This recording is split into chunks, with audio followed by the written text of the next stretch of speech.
Oke, kita mulai perkuliahan pertemuan 4 ya. Setelah ini saya akan kasih tugas kelompok untuk presentasi, ada 4 pertanyaan ya. Nanti Anda presentasikan sesuai grup yang sudah dibentuk. Harapan saya tadi kita kuliah di kelas, tapi memang di luar dugaan ya bahwa ada rapat dan wajib untuk ikut. Kalau tadi misalnya masih bisa sambil ngajar sih, ya bisa aja saya ngajar dulu baru rapat, kan. Tapi ternyata di pengumumannya harus hadir dari awal ya, tidak bisa ditinggal ngajar dulu. Ya udah berarti tadi saya dadak pagi-pagi, akhirnya digabung dulu saja secara online ya. Nanti harapannya minggu depan kita presentasi udah mulai di kelas ya. Nanti siap-siap saja menjawab pertanyaan dari saya. Saya akan ketik di grup WhatsApp pertanyaannya, nanti didiskusikan dengan kelompok masing-masing, gitu ya. Kemudian materi hari ini adalah mengenai diplomasi, salah satu bentuk kerjasama hubungan internasional, ya, dan juga diwakili oleh seorang diplomat dalam melakukan komunikasinya, ya. Dan dilihat juga dari segi historisnya seperti apa, ya, fungsi-fungsi dan tujuannya untuk apa, ya kan, dan makna dari masing-masing peranannya itu apa, gitu ya. Nanti akan dibahas secara mendetail pada kesempatan kali ini, walaupun tidak bisa serinci kalau di kelas ya, karena kita agak terbentur dengan waktu. Eh, ya mohon maaf, ini juga bukan keinginan saya ya untuk menggabung kelas offline, tapi memang keadaannya atau kondisinya belum memungkinkan untuk mengadakan lagi pertemuan di kelas. Ya, kita juga upayakan minggu depan lah kita adakan kelas untuk komunikasi internasional di offline ya. Baik, kita mulai saja, walaupun belum lengkap semua, baru 15 orang ya. Assalamualaikum warahmatullahi wabarakatuh. Waalaikumsalam warahmatullahi wabarakatuh. Oke, terima kasih sudah masuk bergabung secara tepat waktu ya. Oke, pada kesempatan ini saya akan membahas mengenai diplomasi sebagai suatu upaya dalam menjalin hubungan internasional secara mancanegara ya. Oke.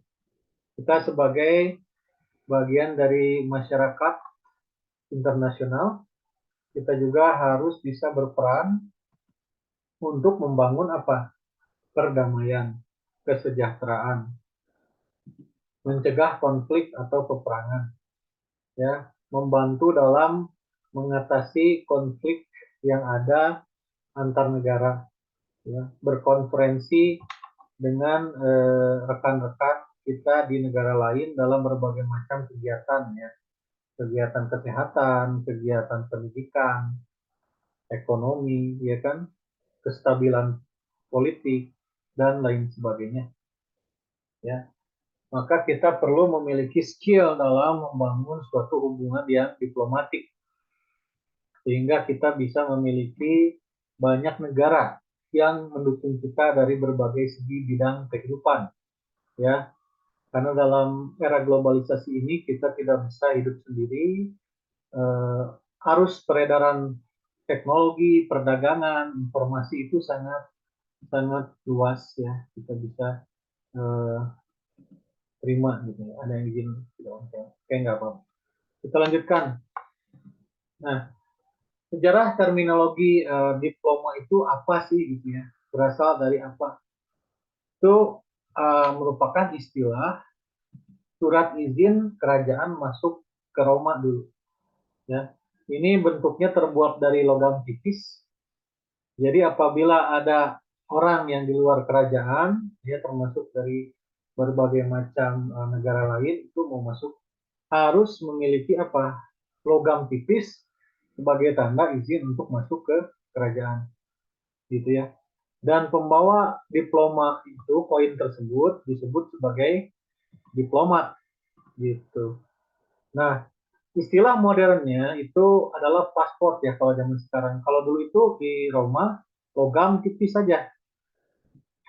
Tapi di bentuk modernnya ini ya bentuk kertas ya, buku gitu ya, buku yang merupakan izin untuk melintasi portal maknanya ya, to pass a port. Ya, to pass itu artinya apa? Melintasi kan? Port adalah portal. Artinya batasan suatu negara. Batasan teritori suatu negara itu kita lewati, syaratnya kita harus memiliki paspor, gitu kan? Implementasi di dunia modern. Res diplomatika itu apa? Kantor perwakilan yang memeriksa paspor asli atau passport. Ya ini istilah waktu di kerajaan Roma ya, Italia. Kalau pada saat ini ya, ibu kotanya Italia gitu kan dulu ya. Sekarang kemudian di era modern ini istilahnya berubah ya menjadi kedutaan atau embassy dalam bahasa Inggris ya yang sama-sama kantor perwakilan ya kan untuk menerima misalnya warga negara asing masuk ke negara tersebut. Nah, kemudian diplomasi merupakan alat utama dalam kepentingan nasional berkaitan dengan negara lain ya. Sehingga kita tidak akan bisa diterima oleh dunia luar kalau kita tidak berhasil membangun diplomasi ya untuk membuka suatu akses jalan ya kan. Dulu pada sejarahnya Jepang menerapkan politik isolasi, tidak mau menerima dunia luar untuk masuk ke Jepang ya. Negara pertama yang berhasil membuka adalah negara Amerika ya sehingga politik isolasi Jepang itu mulai dihilangkan dan bahkan kemudian hari Jepang menjadi negara kolonial ya negara penjajah akibat pengaruh dari Barat ya yang tadinya tertutup dan berakhirlah era samurai pada Kaisar Meiji ya, Kaisaran Meiji. Oke, kita lanjut. Nah, Guide to Diplomatic Practices ya menurut Sir Ernest Settle, istilah yang dipergunakan bagi sebuah cabang disiplin ini mengenai hubungan luar negeri berdasarkan yang tertera dalam dokumen tertulis ya. Jadi definisi yang pertama ini menggambarkan bahwa praktek-praktek diplomatis adalah praktek yang resmi ya. Ada hitam di atas putih, dokumen tertulis ya yang mengizinkan adanya hubungan antar negara ya kan hubungan antar perusahaan saja harus ada MOU-nya ya kan. Nah baru setelah itu apa terjadilah kerjasama antar perusahaan ya sama aja kalau mau buat kerjasama dengan negara lain juga harus ada hitam di atas putih ya proyek-proyek apa saja yang akan dilakukan. Yang kedua ilmu mengenai hubungan luar negeri atau masalah-masalah antar negara dan merupakan seni berunding. Bukan melupakan ya, merupakan ilmu seni berunding. Ini salah typo ya, merupakan. Ya, jadi orang yang terjun menjadi seorang diplomat, ya itu harus bisa memiliki kemampuan bernegosiasi, ya melakukan persuasi agar orang bisa terbujuk dengan perkataannya, ya kan?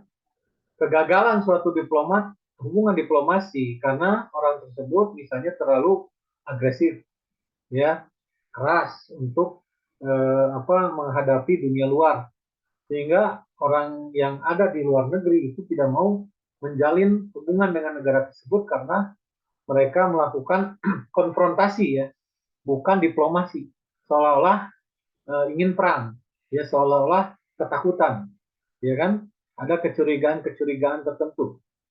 Yang ketiga, pemanfaatan seluruh pengetahuan dan prinsip-prinsip yang diperlukan untuk melaksanakan serta mengelola aneka urusan resmi antar negara. Ya. Oke, jadi memang ada cara-caranya menjadi seorang diplomat yang handal, ya sesuai dengan tugasnya untuk apa? Bertanggung jawab dalam mengelola urusan antar negara. Ya. Itu yang harus dicamkan. Kita lanjut lagi.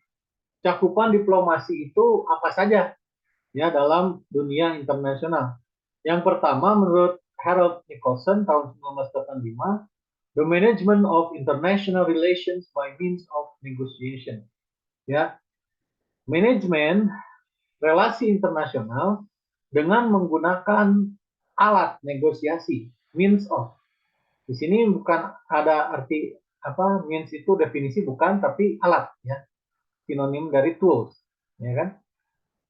Alat-alat untuk menjalin relasi itu adalah negosiasi alatnya ya.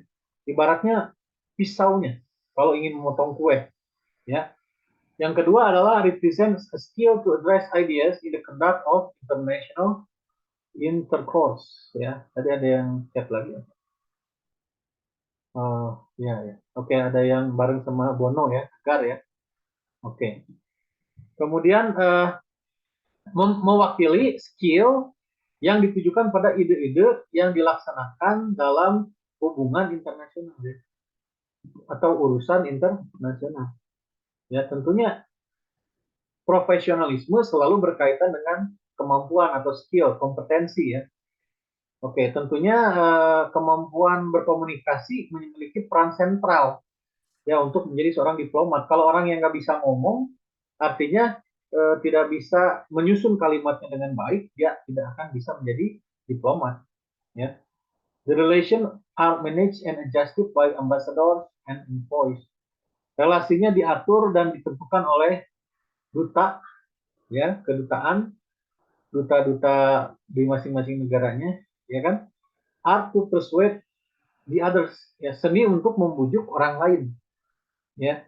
Artinya ini tidak ada apa sifat koersif atau ofensif dalam melakukan konfrontasi. Kalau konfrontasi artinya Anda mengajak perang negara lain kan, ya. Oke, kita lanjutkan. Ragam diplomasi. Ada beberapa macam bentuk diplomasi yang bisa kita praktikkan dalam hubungan dunia internasional. Di antaranya adalah diplomasi sipil, penyelesaian kompromistis yang mengutamakan pemilihan cara damai. Ya, kalau sebagai apa salah satu perwakilan dunia ya ingin membangun hubungan internasional yang baik, maka harus banyak berkompromi dengan apa pilihan-pilihan yang ada, ya kan? Tapi caranya adalah dengan perdamaian, bukan dengan konflik. Mencari solusi bukan mencari masalah. Yang kedua, diplomasi demokratis berada di bawah kontrol publik secara terbuka dan memperhatikan suara rakyat. Ya. Nah, demokratis artinya selalu apa? Mementingkan masyarakat, warga negara. Ya, itu. Jadi aspirasi yang didengar dari warga negaranya itu harus didengarkan. Ya. Kemudian diplomasi totaliter, ini pemujaan patriotisme dan loyalitas terhadap negara berapapun harga pengorbanannya. Ya, berarti di sini ibaratnya orang mengorbankan segalanya demi apa? Mempertahankan suatu independensi negaranya, gitu ya. Sehingga apabila ada upaya-upaya negara lain yang ingin melanggar kekuasaan suatu negaranya, maka mereka akan membela negaranya dengan sungguh-sungguh. Diplomasi preventif adalah menghadapi suasana genting yang memunculkan konflik besar atau perang. Ya, justru orang-orang yang menghindari ya konflik atau mengatasi perang yang sudah ada. Berarti orang itu harus bisa memediasi, menjadi perantara agar konflik itu segera berakhir ya. Apabila tidak ada seorang mediator yang unggul, maka konflik tidak akan bisa damai. Ya, contoh saja seorang presiden Theodore Roosevelt itu mendamaikan dua negara, ya, yaitu antara Rusia dengan Jepang karena keandalannya dalam menjadi seorang mediator, memediasi konflik yang ada di suatu sejarah. Ya.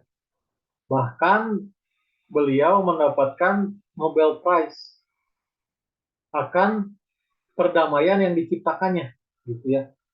Oke, ini adalah suatu contoh. Kemudian sebaliknya dari diplomasi preventif adalah diplomasi provokatif, menyudutkan posisi suatu negara untuk menimbulkan kebencian masyarakat internasional. Ya, misalnya propaganda anti Saddam Hussein, ya kan, yang akhirnya menyerang invasi Irak, ya pecah pada tahun 2004 kalau nggak salah ya, pada masa pemerintahan George Bush, sehingga terjadilah pecah peperangan, ya kan. Kemudian blunder yang dilakukan Zelensky dengan bergabung dengan NATO sehingga memicu serangan dari pemerintahan Rusia diinstruksikan oleh Presiden Putin. Ini adalah satu tindakan provokatif yang dilakukan oleh Zelensky dan malah menantang Presiden Rusia. Tapi setelah pecah perang tidak berdaya ya, tidak bisa so jago lagi. Nah inilah kesalahan dalam diplomasi. Oke, kita lanjutkan. Diplomasi perjuangan mempertahankan posisi negara dalam memperjuangkan hak dalam mengatur urusan negerinya. Ya, artinya tidak ingin adanya intervensi dari negara lain terhadap urusan-urusan pribadi suatu negaranya, karena suatu negara punya kedaulatan ya, berhak untuk menolak intervensi asing ya.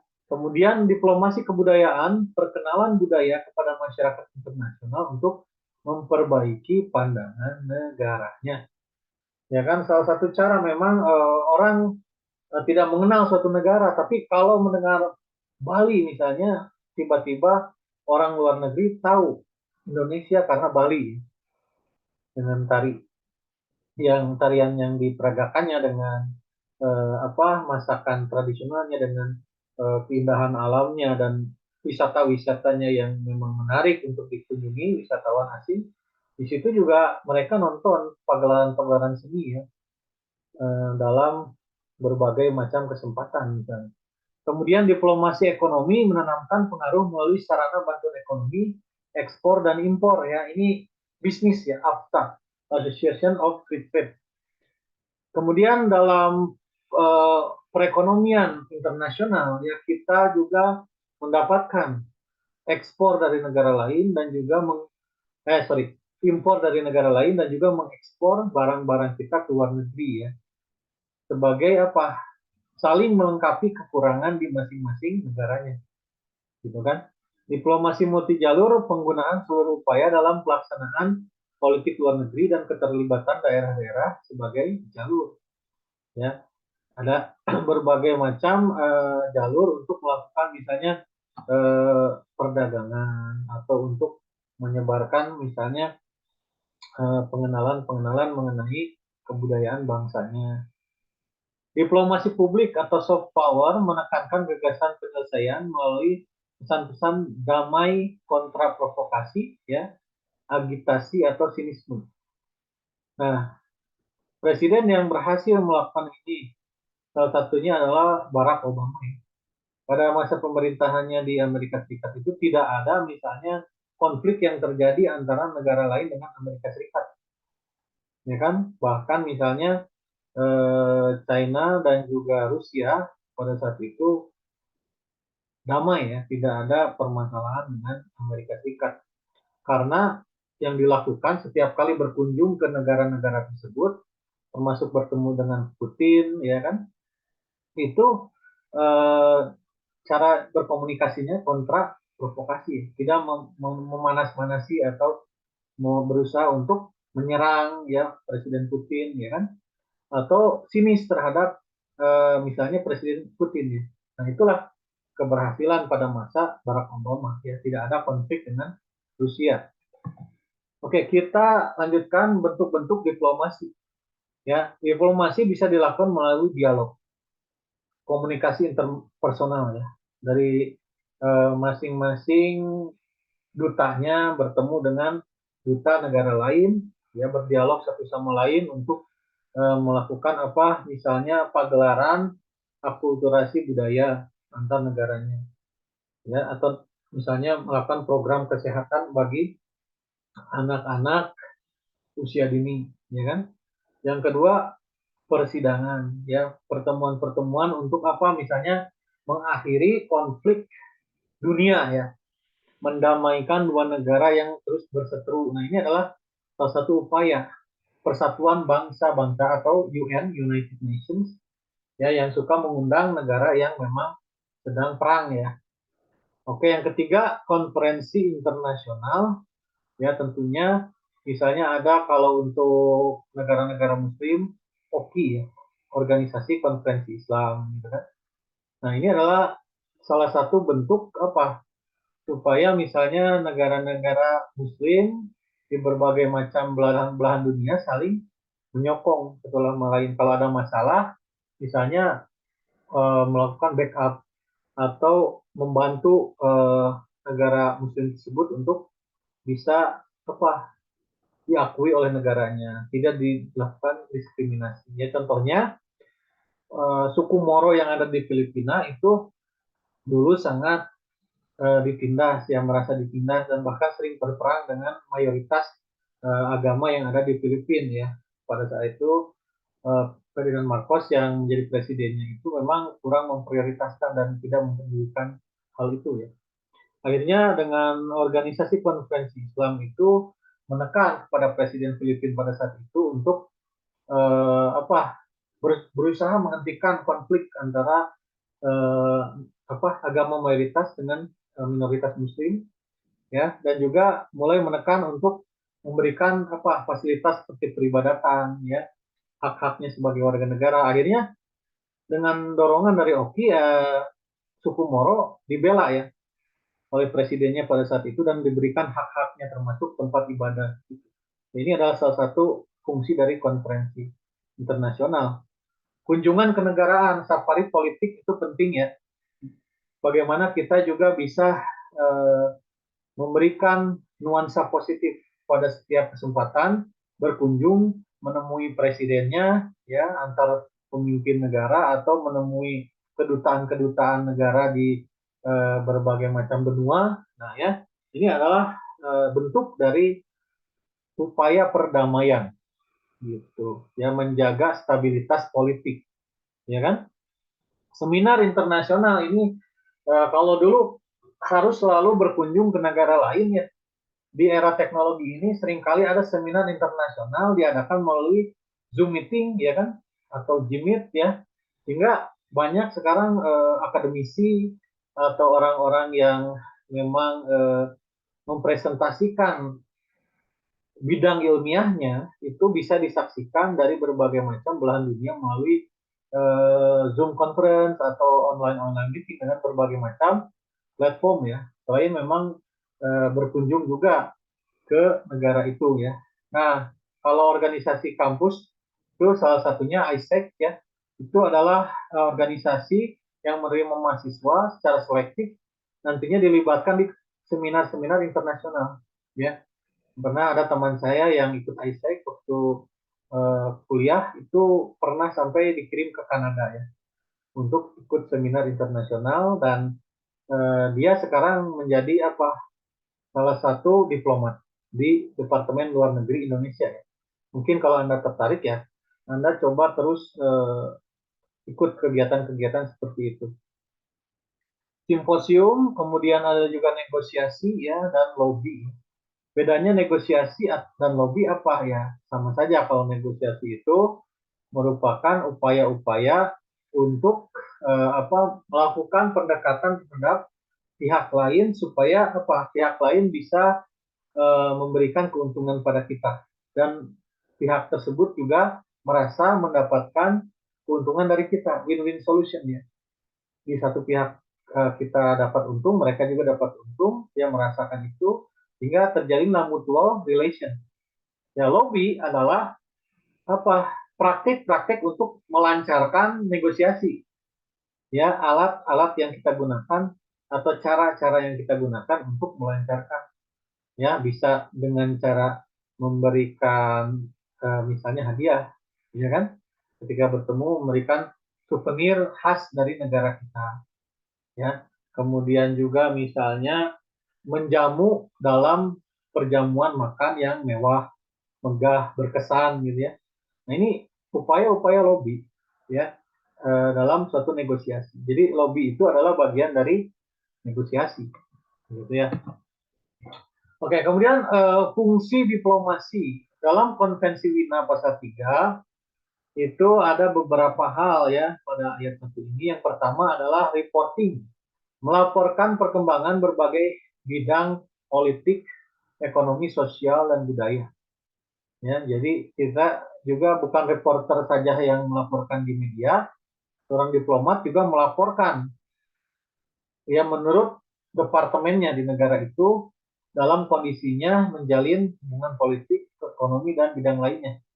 Representation yang kedua adalah mewakili negaranya dan memeragakan keresmian di hadapan sesama utusan diplomatik. Ya kan? Anda mewakili negara Anda, maka Anda harus merepresentasikan karakter bangsa kita. Jangan malu-maluin, ya tunjukkan bahwa orang Indonesia itu cerdas, tunjukkan bahwa orang Indonesia itu cakap, ya memiliki keterampilan, ya. Kemudian yang ketiga, negotiation berperan sebagai pembawa pesan, bertindak sesuai dengan instruksi yang diberikan oleh negaranya, ya. Oke, tadi udah dibahas negosiasi ya kan? Bagaimana kita membangun hubungan yang mutual relation, ya. Berupaya yang keempat, berupaya mendapat info dengan cara sah.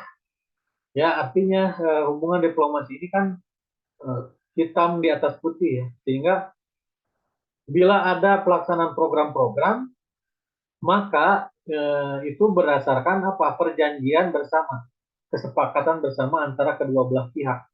Yang kelima, meningkatkan hubungan persahabatan. Dengan seringnya melakukan kegiatan bersama antar negara, misalnya latihan gabungan militer antara Amerika Serikat dengan militer NKRI, ya kan ini akan menjalin persahabatan dengan tentara Amerika ya.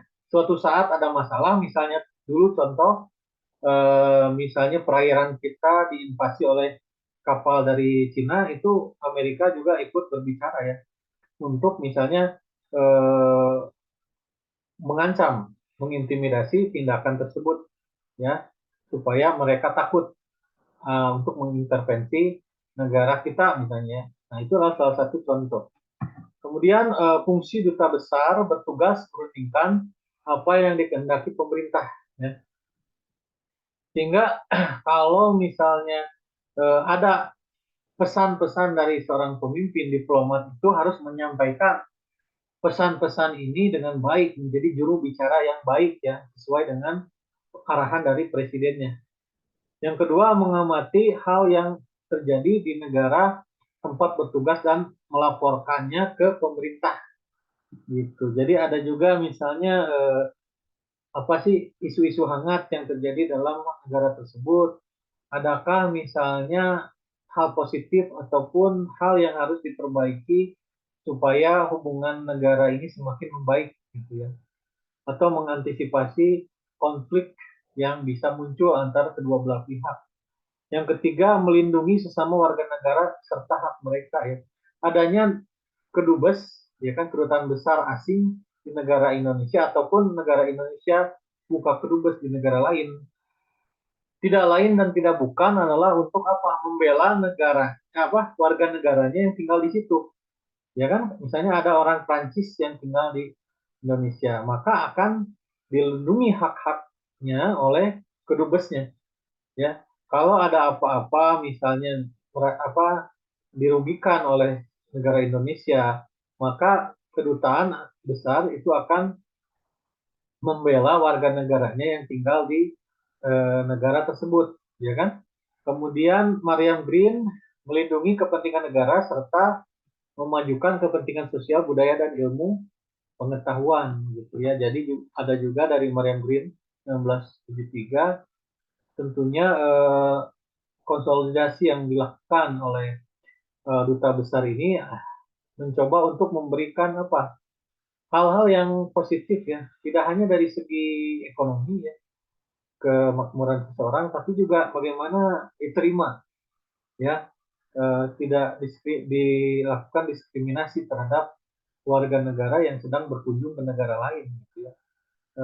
Apa juga bisa promosi budaya ya kan, dan juga bisa dalam hal akademis, ya kan, misalnya beasiswa di negara lain, ya maka kedubes ini akan menginterview apakah si orang tersebut berhak untuk mendapatkan beasiswa dan kuliah di negara tempat dia mengajukan beasiswa gitu. Oke, diseleksi dulu ya, siapa yang layak dan siapa yang belum siap misalnya. Kita lanjut. Tujuan diplomasi ya ada beberapa yaitu 4. Yang pertama tujuan diplomasi adalah perolehan informasi atau acquisition. Ya, kita bisa tahu misalnya bagaimana kondisi Ukraina ya dengan memiliki hubungan diplomasi antara negara Indonesia dengan Ukraina. Ya, kemudian preservation, pemeliharaan hubungan. Ya, misalnya ada ketegangan antara Indonesia dan Australia karena misalnya pemerintahnya cenderung membela apa OPM ya OPM. Ada pihak-pihak yang membela OPM, termasuk orang Indonesia yang membela OPM itu kabur ke Australia dan dilindungi. Nah ini kan memunculkan ketegangan ya. Kenapa sih Australia ini misalnya mengintervensi negara kita sehingga mendukung OPM untuk menjadi kaum separatis ya, membebaskan Papua dari Indonesia. Nah, gimana kita mengembalikan lagi hubungan seperti ini ya, tidak terus-terusan berlanjut menjadi konflik atau perang ya. Kita lakukan program-program yang mendukung seperti apa yang paling gencar itu beasiswa ya untuk bisa kuliah di Australia ya. Ini sangat banyak sekali misalnya mahasiswa yang nerusin S2 S3 beasiswa dapat misalnya di kampus Monash University yang ada di Australia atau di Sydney kuliahnya di mana-mana.